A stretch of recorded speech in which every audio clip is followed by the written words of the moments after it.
Hi friends, তোমরা সবাই কেমন আছো? আশা করি সবাই খুব খুব ভালো আছো। আমার নতুন একটি ব্লগে তোমাদেরকে অনেক স্বাগত। আর এটা পয়লা বৈশাখের ব্লগ। আমি যেহেতু ভিডিওটা করেছিলাম এবং পাড়ায় প্রচণ্ড জোরে গান বাজছিল, তো সেই জন্য পরে ভয়েসটা দিলাম। তো তোমরা ভিডিওটা দেখে যদি ভালো লাগে চ্যানেলটা সাবস্ক্রাইব করে দিও। তো এই দেখো, সকালবেলা আমি গিয়েছিলাম ঠাকুরের জন্য মালা আর মিষ্টি আর ফুল নিয়ে আসতে।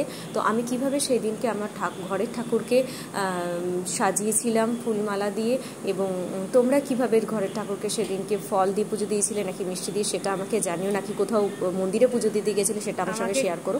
তো চলো দেখো, এবার আমি আস্তে আস্তে ঠাকুরের থালা বাটি নিয়ে উঠে গেছি। তো দেখতে থাকো ব্লগটা।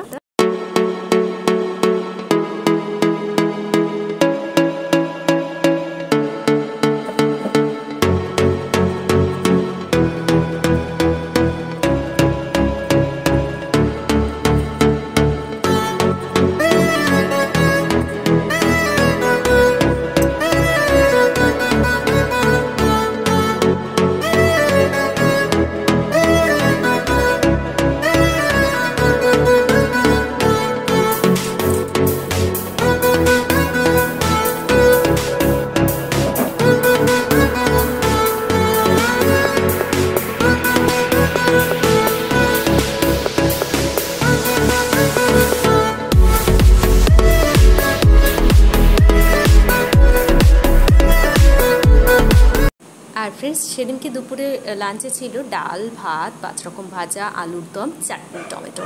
তোমরা কি খেলে সেটাও জানো। আর দেখো, বিকালবেলায় বাপি গিয়েছিল হালখাতা করতে। তো হালখাতার দোকান থেকে এই মিষ্টির প্যাকেটটা দিয়েছে। তো এর মধ্যে ছিল একটা নিমকি, একটা গজা, একটা কাঁচা গোল্লা আর একটা চ্যাপটার মতো সন্দেশ। তোমরাও কটা দোকানে হালখাতা করলে আর কেমন কাটলো সারা দিনটা আমাকে অবশ্যই কমেন্টে জানিও। ভিডিওটা ভালো লাগলে অবশ্যই চ্যানেলটাকে সাবস্ক্রাইব করে পাশে থেকো। আর প্রচুর প্রচুর ফ্রেন্ডসদের সাথে, ফ্যামিলি মেম্বার্সদের সাথে চ্যানেলটার লিঙ্ক শেয়ার করো। সবাই ভালো থেকো, সুস্থ থেকো। আশা করি সবার দিনটা খুব ভালো